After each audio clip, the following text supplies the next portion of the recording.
केही कविता सुनाउँछु। म चाहिँ मेरो कविता तपाईँलाई कस्तो लाग्छ त्यो रेस्पोन्स थाहा भयो भने मलाई चाहिँ त्यो घरको लागि अन्जेल कविता सुनाउन मन लाग्दैन।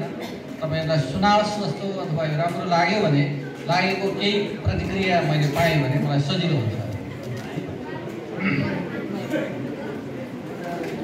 पहिला म मेरो परिचय। आन्दोलनको खेला थियो, साँझको बेला थियो, भोकले बुढी ठेलम ठेला थियो, तैपनि मभित्र जोस र जाँगरको संयुक्त भेला थियो। नेता बन्ने सुर गर्दै थिए, नेपाल बन्दको पर्चा छर्दै थिए। पछाडिबाट पुलिस आयो, कठालोमा च्याप्प समायो, पहिलो बोल्यो दारी किन पालेको।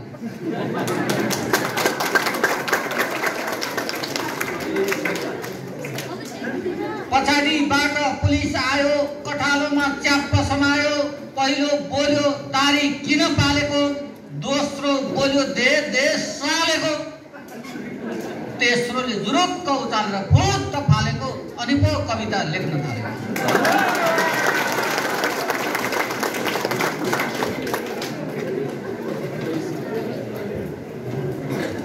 वास्तवमा त्यो पुलिसले मेरो कठालो समाउँदा हाम्रा यहाँ हाकिम साहब, प्रहरीका हाकिम साहबहरू सानो सानो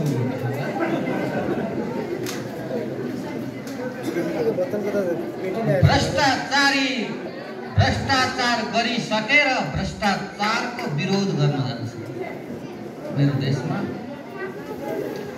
भ्रष्टाचार गरिसकेर भ्रष्टाचारको विरोध गर्न जान्छ, विरोध गरिसकेर फेरि भ्रष्टाचार गर्न जान्छ।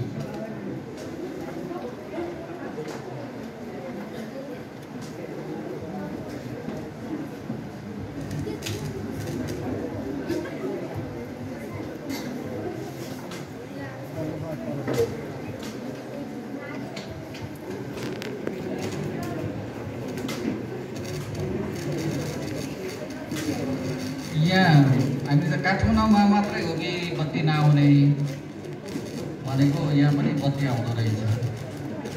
वास्तवमा 8 वर्ष बत्ती आउँथ्यो हाम्रो काठमाडौँतिर। तपाईँहरूकोमा चाहिँ अहिले मात्रै नआएको कि अब हाम्रोमा अहिले फेरि आउन छोड्यो। पहिला पनि आउँथेन, त्यो त मलाई थाहा भएन। तर रातभरि हामीले त्यो चार्ज गर्न खोज्दा नि पाएनौँ, अनि पङ्खा पनि चलेन। अनि सबैले यहाँ चाहिँ के भनेको सुन्यो भने अब बत्ती आउँदैन। मलाई चाहिँ मैले यो लेखेँ,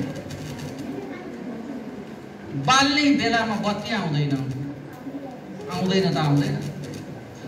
बाल्ने बेलामा बत्ती आउँदैन, आउँदैन त आउँदैन।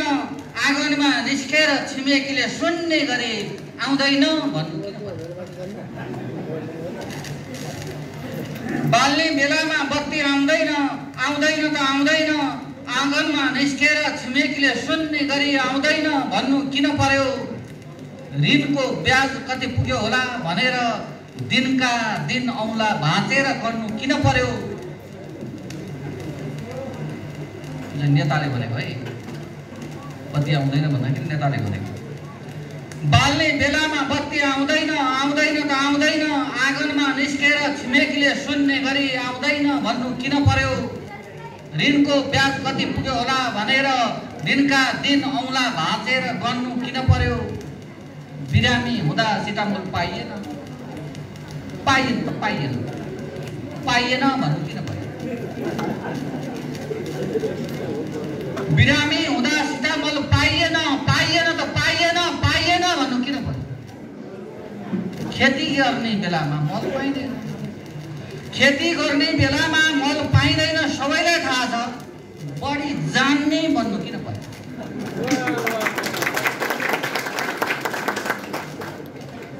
नेताले आफूलाई बनाए त बनायो, के बिगार्यो। नेताले आफूलाई बनाए त बनायो, नेताले आफूलाई बनायो त बनायो। आफैले बनाएको नेता होइन, बनायो भन्नु किन पर्यो। देश भन्दा अग्लो भ्यू टावर नै बनिसकेपछि, देशभन्दा अग्लो भ्यू टावर नै बनिसकेपछि देश बन्नु किन पर्यो?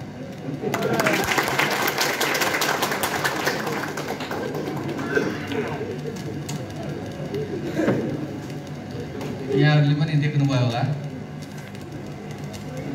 एउटा गभर्नर बनाउन